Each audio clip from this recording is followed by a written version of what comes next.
ಮೂರ್ತಿ ಪೂಜೆನ ವಿರೋಧ ಮಾಡ್ತೀರಾ, ಮತ್ತು ದೇವರು ಅನ್ನೋದು ಒಂದು ಪರಿಕಲ್ಪನೆ ಅನ್ನೋಂಥ ರೀತಿಯಲ್ಲಿ ಮಾತನಾಡ್ತೀರಾ. ಅಷ್ಟು ದೊಡ್ಡ ಮಟ್ಟದ ಆ ಚೇಂಜ್ ಓವರ್ ಹೇಗಾಯಿತು ತಮ್ಮಲ್ಲಿ ಅಂತ? ಅಫ್ಕೋರ್ಸ್ ಇದು ದಿಢೀರ್ ಬದಲಾವಣೆ ಅಲ್ಲ, ಇದೊಂದು ಪ್ರಕ್ರಿಯೆ, ಬದಲಾವಣೆಯ ಪ್ರಕ್ರಿಯೆ. ಈಗ ನೋಡಿ, ನೀವು ಯಾರ್ಯಾರು ಸಾಧು ಸಂತರನ್ನ ತಗೊಳ್ತೀರ, ಶರಣರನ್ನ ತಗೊಳ್ಳಿ, ದಾಸರನ್ನ ತಗೊಳ್ಳಿ, ಧರ್ಮ ಸಂಸ್ಥಾಪಕರನ್ನ, ಗುರುನಾನಕ್ ಆಗಲಿ, ಬುದ್ಧನಾಗಲಿ, ಮಹಾವೀರ, ಆಮೇಲೆ ಆದಿನಾಥ, ಜೈನರ ಮೊದಲ ತೀರ್ಥಂಕರ ಆದಿನಾಥ, ಆಮೇಲೆ ಕ್ರಿಸ್ತ, ಎಲ್ಲ ಶರಣರು ಎಲ್ಲರನ್ನು ನೋಡಿ, ಅವರು ಎಲ್ಲರೂ ಏನು ಮಾಡ್ತಾ ಬಂದರು ಅಂತಂದರೆ ಕಾಲದಿಂದ ಕಾಲಕ್ಕೆ ದೇವರ ಪರಿಕಲ್ಪನೆಯನ್ನು ಬದಲಾಯಿಸುತ್ತಾ ಬಂದರು. ನಾವು ನಡೆದುಕೊಳ್ಬೇಕಾಗಿರುವಂತಹ ಧಾರ್ಮಿಕ ಆಚರಣೆ ಎಲ್ಲದರಲ್ಲಿಯೂ ಕೂಡ ಬದಲಾವಣೆಗಳನ್ನ ತರ್ತಾ ಬಂದರು. ಒಂದು ಒಂದು ಒಂದು ಹಂತದವರೆಗೆ ಅದೊಂದು ಬೆಳೀತಾ ಇರಬೇಕಾದ್ರೆ ಒಂದು ಹಂತಕ್ಕೆ ಅದು ನಿಲ್ಲತ್ತೆ, ಸ್ಟ್ಯಾಗ್ನೆಂಟ್ ಆಗುತ್ತೆ, ಅದು ಆಚರಣೆಗಳಿಗೆ ಸೀಮಿತವಾಗಿ ಹೋಗುತ್ತೆ. ಆಚರಣೆಗಳನ್ನ ಸೀಮಿತವಾದಾಗ ಅದು ಕೊಳಿಲಿಕ್ಕೆ ಶುರುವಾಗ್ತದೆ.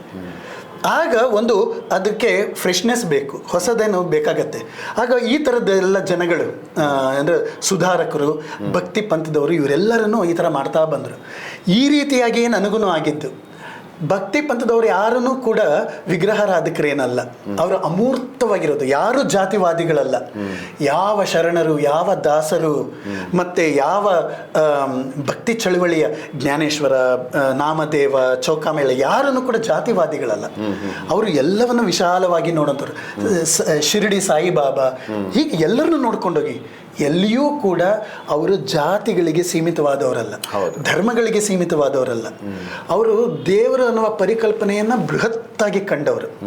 ಒಟ್ಟಾರೆ ಮನುಷ್ಯನ ಮನಸ್ಸು ಮತ್ತು ಹೃದಯದ ಸಾಕ್ಷಾತ್ಕಾರ ಮತ್ತು ಅದರ ಉನ್ನತಿಗೆ, ಅದಕ್ಕಿರುವ ಸಮಸ್ಯೆಗಳನ್ನು ನಿವಾರಿಸಲಿಕ್ಕೆ ಏನು ಬೇಕೋ ಅದನ್ನೆಲ್ಲ ಮಾಡ್ಕೊಂಡು ಬಂದವರು. ಈ ದಿಕ್ಕಿನಲ್ಲೇ ನಾನು ಮುಂದುವರೆದಿದ್ದು. ಈ ದೇವರು ಅನ್ನುವ ವಿಗ್ರಹಾರಾಧನೆಯ ಆಚೆಗೆ ಏನಿದೆ, ಇದು ಪ್ರಾರಂಭಿಕ ಹಂತ. ಇದು LKG UKG ನಮಗೆ ಆತ್ಮತೃಪ್ತಿ ಇದೆಯಾ ಸರ್ ಇದ್ರ ಬಗ್ಗೆ? ಖಂಡಿತವಾಗಿ. ಅದರ ನಂತರದ್ದು ಏನು, ಈ ನನ್ನ ಅನ್ವೇಷಣೆ, ಇದೊಂದು I am not religious but I am spiritual. ನಾನು ಧಾರ್ಮಿಕ ವ್ಯಕ್ತಿ ಅಲ್ಲ, ಆದರೆ ನಾನು ಈಗಲೂ ಕೂಡ ಆಧ್ಯಾತ್ಮಿಕ ವ್ಯಕ್ತಿಯೇ. ನಾನು ವಿಗ್ರಹಾರಾಧನೆಗಳನ್ನು ಮಾಡೋದಿಲ್ಲ ನಿಜ, ಆದರೆ ಅದಕ್ಕಿಂತ ಜಗದಗಲ, ಮುಗಿಲಗಲ, ಮಿಗೆಯಗಲ, ನಿಮ್ಮಗಲ ಅನ್ನುವಂತಹ ಆ ಅಸ್ತಿತ್ವವನ್ನು ನಾನು ನೋಡ್ತೇನೆ. ಇದು ನನ್ನ ಪರಿಕಲ್ಪನೆ.